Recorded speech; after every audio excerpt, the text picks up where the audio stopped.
ಎಲ್ರಿಗೂ ನಮಸ್ಕಾರ. ಭಾಳ ನೋವಿನ ವಿಷಯ, ಅಭಿಮಾನ ಸ್ಟುಡಿಯೋದಲ್ಲಿ ಇದ್ದಂತಹ ಯಜಮಾನರ ಪುಣ್ಯಭೂಮಿಯನ್ನು ರಾತ್ರೋರಾತ್ರಿ ನೆಲಸಮ ಮಾಡಿದ್ದಾರೆ.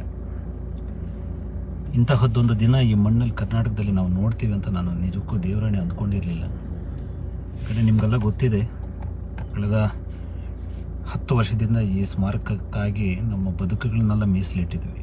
14 ದಿವಸ ಹೋರಾಟ ಮಾಡಿದ್ವಿ, ಅನಿರ್ದಿಷ್ಟಾವಧಿ ಧರಣಿ ಮಾಡಿ ಸರ್ಕಾರ ಬಂದಿತ್ತು. ಅದನ್ನು ತಗೊಂಡೋಗಿ ಮೇಡಮ್ ಅವ್ರ ಹತ್ರ ಹೇಳಿದಾಗ ನೀವು ಅಭಿಮಾನಿಗಳೇ ಅಲ್ಲ ಅಂತ ಹೇಳಿದ್ರು, ಅದು ಅಲ್ಲಿಗೆ ನಿಂತೋಯ್ತು.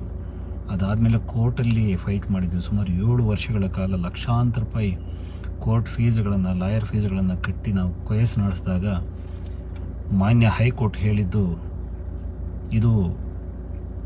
ಇದನ್ನು ಕೇಳೋಕ್ಕೆ ನೀವ್ಯಾರು, ಅಭಿಮಾನಿಗಳು ನೀವ್ಯಾರು, ಅದನ್ನು ಕೇಳಬೇಕಾದ್ರೆ ಕುಟುಂಬದವ್ರು ಕೇಳಬೇಕು ಅಥವಾ ಸರ್ಕಾರದವರು ಕೇಳಬೇಕು ಅಂತ ಹೇಳಿದರು. ಕುಟುಂಬದವ್ರು ನಿಮ್ಗೆ ಗೊತ್ತಿದೆ, ನಮಗೆ ಮೈಸೂರಲ್ಲಿ ಕೊಟ್ಟಿದ್ದಾರೆ, ಅದರಿಂದ ಬೆಂಗಳೂರು ಬಗ್ಗೆ ನಮಗೆ ಸಂಬಂಧ ಇಲ್ಲ ಅಂತ ಹೇಳಿದರು.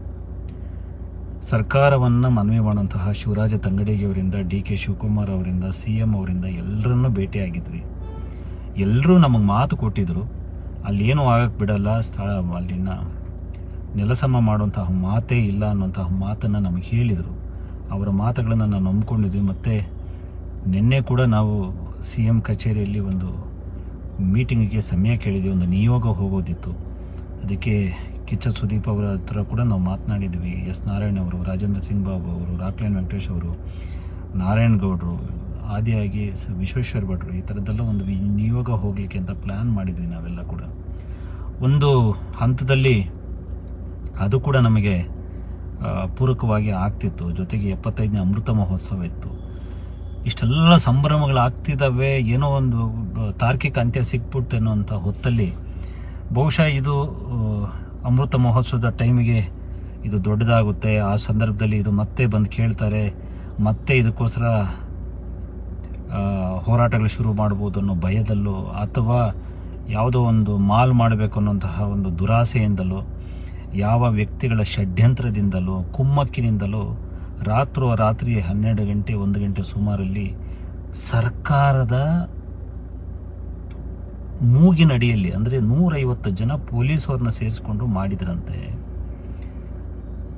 ನೆಲಸಮ ಮಾಡಿ ಬೆಳಿಗ್ಗೆ ನಮಗೆ ವಿಷಯ ಗೊತ್ತಾಗೋಷ್ಟ್ರೊಳಗೆ ಅಲ್ಲಿ ಏನೂ ಕುರುಹು ಇಲ್ಲ ನಮಗೆ. ಅಲ್ಲಿ ಎಂಥ ಹೀನಾಯ ಸ್ಥಿತಿ ಅಂತಂದರೆ, ಈ ಮಣ್ಣಿನ ಇಂಥ ಮೇರು ಕಲಾವಿದನನ್ನು ಒಳ್ಳೆ ದ್ವಿತೀಯ ದರ್ಜೆ ನಾಗರಿಕನನ್ನಾಗಿ, ಸಾಧಕನನ್ನಾಗಿ ಟ್ರೀಟ್ ಮಾಡ್ತಿರೋಂಥ ಈ ಸರ್ಕಾರಕ್ಕೆ ಒಂದು ಚೂರು ಸಂಸ್ಕಾರ ಇಲ್ವಾ? ನಾಚಿಕೆಗೇಡಲ್ವಾ? ಮತ್ತು ಹೈಕೋರ್ಟು, ನೀವು ಅಭಿಮಾನಿಗಳು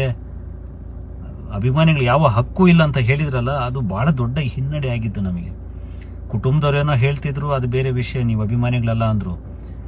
ಆದರೆ ನಾವುಗಳು ಅದರ ಆಚೆಗೂ ಕೂಡ ಕೆಲಸ ಮಾಡ್ತಾಯಿದ್ರೆ ಹೈಕೋರ್ಟ್ ಹೇಳ್ತಲ್ಲ, ಆ ಹೈಕೋರ್ಟ್ ನಮಗೆ ಶಾಪವಾಯಿತು. ಅದನ್ನಿಟ್ಕೊಂಡು ಇವರು ಬಾಲಣ್ಣನ ಮಕ್ಕಳು ಅಂತಹ ನೀಚ ಕುಟುಂಬ, ಅಂತಹ 3rd ಗ್ರೇಡ್ ಕುಟುಂಬ, ಅಂಥ ಬೇವರ್ಸಿ ಜನ ಇಡೀ ಕರ್ನಾಟಕದಲ್ಲೆಲ್ಲ ಜಗತ್ತಲ್ಲಿ ದುರ್ಬೀನ ಹಾಕ್ಕೊಂಡು ಹುಡುಕಿದ್ರು ಸಿಗಲ್ಲ. ದುರಾಸೆಯ ಜನ. ಅವರು ಇದಕ್ಕೆ ಪ್ರಾಯಶ್ಚಿತ್ತವನ್ನು ಇದೇ ಜನ್ಮದಲ್ಲಿ ಅನುಭವಿಸಿ ಹೋಗ್ತಾರೆ. ಭಗವಂತ ಅನ್ನೋದಿದ್ದರೆ ಅವ್ರು ನೋಡ್ಕೋತಾನೆ. ಅದು ಇಷ್ಟೊಂದು ಅಸಹ್ಯ ಆಗಬಾರ್ದಾಗಿತ್ತು, ಈ ಮಟ್ಟಕ್ಕೆ ಇಳಿಬಾರ್ದಾಗಿತ್ತು. ಕೊನೆಗೆ ಅವರ ತಾತನ ಸಮಾಧಿಯನ್ನೇ ನೆಲಸಮ ಮಾಡಿದಂಥವ್ರು ಇದನ್ನು ಬಿಟ್ಟಾರ ಅಂತ ಹೇಳಿ ನಮ್ಗೆ ಭಯ ಇತ್ತು. ಅದೇ ಕಾರಣಕ್ಕೆ ಪದೇ ನಾವು ಸರ್ಕಾರದ ಯಂತ್ರಗಳನ್ನು, ಅಧಿಕಾರಿಗಳನ್ನು, ರಾಜಕಾರಣಿಗಳನ್ನು, ಕೋರ್ಟನ್ನು, ಹೋರಾಟಗಳನ್ನು ಮಾಡ್ತಾನೇ ಬಂದದ್ದು ಇದೇ ಕಾರಣಕ್ಕೆ. ಆದರೆ ನಿನ್ನೆ ರಾತ್ರಿ ಮಾಡಿದ ವಿಷಯ ಇದೆಯಲ್ಲ, ಭಾಳ ನೋವಾಯಿತು. ಏನು ಮಾಡಬೇಕು ಅಂತ ನನಗೆ ನಿಜಕ್ಕೂ ಗೊತ್ತಾಗ್ತಿಲ್ಲ, ಒಂಥರ ಶೂನ್ಯದಲ್ಲಿದ್ದೀನಿ. ನಮಗೆ ಪ್ರತಿಭಟನೆ ಮಾಡಬೇಕು, ಅಲ್ಲಿ ಹೋಗಿ ಜೀವ ಕೊಡಬೇಕು ಅನ್ನೋಂಥದ್ದೆಲ್ಲ ಸುಮಾರು ವರ್ಷಗಳಿಂದ ಅಭಿಮಾನಿಗಳು ಹೇಳ್ತಾನೆ ಬರ್ತಿದ್ದಾರೆ. ಪ್ರತಿಭಟನೆ ಮಾಡಿದ್ದೇವೆ, ಆದರೆ ಜೀವ ಕೊಡಬೇಕು ಅನ್ನೋದ್ರ ವಿರುದ್ಧವಾಗಿ ನಾನಿದ್ದೇನೆ, ನಿಮಗೆ ಗೊತ್ತಿದೆ. ಯಜಮಾನರು ಇಷ್ಟೆಲ್ಲ ಅವರು ಬದುಕಿದ್ದಾಗಲೇ ಅವರ ಕಟೌಟ್ಗಳನ್ನು ಸುಟ್ಟು ಹಾಕಿದಾಗ, ಅವರ ಸಗಣಿ ಎರಚಿದಾಗ ಕೂಡ ಯಜಮಾನರು ಪ್ರತಿಭಟನೆ ಮಾಡಲಿಕ್ಕೆ ಅಭಿಮಾನಿಗಳು ಹೇಳಲಿಲ್ಲ. ಅವರು ಆಗಲೂ ಕೂಡ ಅವರು ಶಾಂತಿ ಅಂತ ಇದ್ರು. ಅಂಥದ್ದು ಅವರಿಲ್ಲದ ಹೊತ್ತಲ್ಲಿ ಯಾಕೆ ಆ ಥರದ ಸಾವು ನೋವುಗಳಾಗೋದು ಅಂತ ಹೇಳಿ ನಾನು ಬಹಳಷ್ಟು ಸಂಯಮದಿಂದ ಕಾಪಾಡಿಕೊಂಡು ಇಲ್ಲಿ ತನಕ ಬಂದ್ವಿ. ಆದರೆ ಇವತ್ತು ಆ ನಮ್ಮ ಸಂಯಮ ನಮಗೆ ಶಾಪವಾಗೋಯಿತು. ಒಳ್ಳೆತನಕ್ಕೆ ಬೆಲೆ ಇಲ್ಲ ಅನ್ನೋಂಥದ್ದು ಮತ್ತೆ ಪ್ರೂವ್ ಆಗೋಯಿತು. ಕುಟುಂಬದವರು ಆದರೂ ನಮ್ಮ ಪರವಾಗಿ ನಿಂತಿದ್ದಿದ್ರೆ ನಮಗೇನು ಶಕ್ತಿನೇ ಇರಲಿಲ್ವ, ಅಸ್ತ್ರಗಳೇ ಇರಲಿಲ್ವಲ್ಲ. ಸೊ ಪ್ರತಿಯೊಂದು ಯಾರೋ ಇನ್ನೊಬ್ಬರ ಮೇಲೆ ಅವಲಂಬಿತರಾಗಬೇಕಾದಂತಹ ಅಸಹಾಯಕತೆ ನಮ್ಮದು. ಹೀಗಾಗಿ ಇವತ್ತಿಂತಹ ಹೀನಾಯ ಸ್ಥಿತಿಯಲ್ಲಿ ಇದೊಂದು ಕರಾಳ ದಿನ. ಇದು ಮುಖ್ಯವಾಗಿ ನಾನು ಸೋತಿದ್ದೇನೆ. ಒಬ್ಬ ನಾಯಕನಾಗಿ ನಾನು ನಿಮಗೆ ಏನು ಆಸೆಗಳಿತ್ತು ಅದನ್ನು ದುರ್ಗಿಸ್ಕೊಡೋಕೆ ಆಗಲಿಲ್ಲ. ಒಂಥರ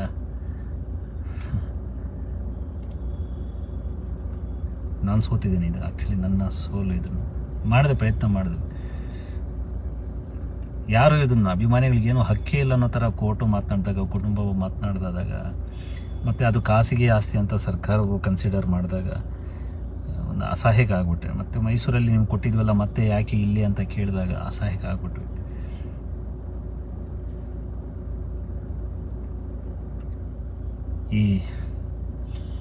ಇಂತಹ ಸ್ಥಿತಿ ಯಾರಿಗೂ ಬರಬಾರ್ದು, ಯಾವ ಅಭಿಮಾನಿಗಳಿಗೂ ಬರಬಾರ್ದು.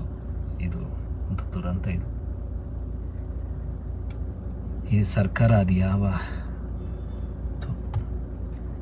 ಸಂಸ್ಕಾರ ಇದೆಯನ್ರಿ ಈ ಸರ್ಕಾರಕ್ಕೆ? ಅಟ್ಲೀಸ್ಟ್ ಸಂಸ್ಕಾರ ಇದೆ. ಇಂಥ ನಾಚಿಗೇಡಿನ ಸರ್ಕಾರ, ಸಂಸ್ಕಾರಹೀನ ಸರ್ಕಾರ ನಾನೆಲ್ಲೂ ನೋಡಿಲ್ಲ. ಮತ್ತು ನಮ್ಮ ಕುಟುಂಬದವರು ಇಷ್ಟೊಂದು ಹಠಮಾರಿಗಳಾಗಿ ಅದು ಏನಕ್ಕೆ ಇದ್ದಾರೋ ನನಗೆ ಅರ್ಥವಾಗ್ತಿಲ್ಲ. ಅವ್ರಿಗೆ ಅಭಿಮಾನಿಗಳನ್ನ ಕಂಡ್ರೆ ಅದು ಯಾಕೆ ಇಷ್ಟು ಕೋಪವೋ ನನಗೆ ಅರ್ಥವೇ ಆಗ್ತಾಯಿಲ್ಲ. ಸತ್ಯ ಕರೆದು ಬಿಟ್ಟು ಒಂದು ಸಾರಿ ಕಪಾಳಕ್ಕಾದರೂ ಹೊಡೆದ್ಬಿಟ್ಟು ನೀವು ಇಂಥ ತಪ್ಪು ಮಾಡಿದ್ರಿ ಅಂತ ಹೇಳಿಬಿಟ್ರೆ ಆದರೂ ನಾವು ಸುಮ್ಮನೆ ಇದ್ದು ಬಿಡ್ತೀವಿ. ಅದು ಬಿಟ್ಟು ಏನೂ ಹೇಳಿದೆ ಹೀಗೆ ಇರಲಿ. ಏನೆಲ್ಲ ಆಯಿತು ಅದೆಲ್ಲದಕ್ಕೂ ನಾನು ಕೂಡ ನೇರ ಹೊಣೆ. ತುಂಬ ಜನ ದಾರಿ ತಪ್ಪಿಸಿದ್ದಾರೆ, ತುಂಬ ಜನ ಅವರ ಬಾಲಣ್ಣನ ಕುಟುಂಬದ ಜೊತೆಗೆ ಸೇರಿಕೊಂಡಿದ್ದಾರೆ. ನಾವು ಹೋರಾಟ ಮಾಡುವಂಥದ್ದು, ನಾವು ಪ್ರತಿಭಟನೆ ಮಾಡಿದರೆ ಸತ್ಯಾಗ್ರಹ ಮಾಡೋದು, ನಾವು ಕೋರ್ಟ್ಗೆ ಹೋಗುವಂಥದ್ದು, ನಾವು ಅಲ್ಲಿ ಕಾರ್ಯಕ್ರಮ ಮಾಡ್ತೀವಿ ಅಂದರೆ ಅಲ್ಲಿ ಕಾರ್ಯಕ್ರಮ ಮಾಡೋದು, ಹೀಗೆ ತುಂಬ ತೊಂದರೆಗಳನ್ನು ಈ ವಿಷಯದಲ್ಲಿ ಕೊಡ್ತಾನೇ ಬಂದರು. ಅವೆಲ್ಲದರ ಪ್ರಯತ್ನ ಏನಾಯ್ತು ಅಂದರೆ ನಮ್ಮ ಒಗ್ಗಟ್ಟು ಅನ್ನೋಂಥದ್ದು ಈ ಬ್ರಿಟಿಷರು ಹೇಗೆ ಆಳಿದ್ರು ಹಾಗೆ ಬಾಲಣ್ಣನ ಕುಟುಂಬದವ್ರು ಕೂಡ ನಮ್ಮ ಮಧ್ಯದಲ್ಲಿ ತಂದು ನಮ್ಮನ್ನು ಇಬ್ಬಾಗ ಮಾಡಿದರು. ಅದನ್ನು ಕರೆಕ್ಟಾಗಿ ಅವರು ಸದ್ಬಳಕೆ ಮಾಡಿಕೊಂಡ್ರು. ಬಾಲಣ್ಣನ ಕುಟುಂಬದ ಈ ನಡೆಯ ಹಿಂದೆ 100% ಒಬ್ಬ ರಾಜಕಾರಣಿ ಇದ್ದಾನೆ. ಅವನು ಯಾವ ಅಯೋಗ್ಯ ಇರ್ಬೋದು, ಯಾಕಂದರೆ ಬಾಲಣ್ಣನ ಮಕ್ಕಳಿಗೆ ಮೊಮ್ಮಕ್ಕಳಿಗೆ ಇಷ್ಟೆಲ್ಲ ಬುದ್ಧಿ ಇದೆ ಅಂತ ನನಗೇನು ಅನ್ನಿಸ್ತಿಲ್ಲ. ಆದರೆ ಅದರ ಹಿಂದೆ ಯಾರೋ ಒಬ್ಬ ಒಳ್ಳೆ ಲಾಯರು ಅಥವಾ ಒಬ್ಬ ರಾಜಕಾರಣಿ ಇನ್ವೆಸ್ಟರ್ ಇದ್ದಾನೆ. ಅಲ್ಲೊಂದು ಮಾಲ್ ಬರುತ್ತೆ, ಖಂಡಿತವಾಗ್ಲೂ ಆ ಮಾಲ್ ವಿರುದ್ಧವಾಗಿ ಅಲ್ಲಿ ಹೇಗೆ ಮಾಡ್ತಾರೋ ನೋಡೋಣ. ಆ ಮಾಲನ್ನು ನಿರ್ಮಾಣ ಮಾಡದೇ ಇರೋ ಥರ ಕೋರ್ಟಲ್ಲಿ ಆದರೂ ಫೈಟ್ ಮಾಡಲಿಕ್ಕೆ ಸಾಧ್ಯವಾ ಅದನ್ನು ನೋಡೋಣ. ಬಟ್ ಅದೆಲ್ಲ ಸೆಕೆಂಡ್ರಿ. ಆದರೆ ಯಜಮಾನರದ್ದು ಪುಣ್ಯಭೂಮಿನ ನೆಲಸಮ ಮಾಡಿಬಿಟ್ಟಿದ್ದಾರೆ.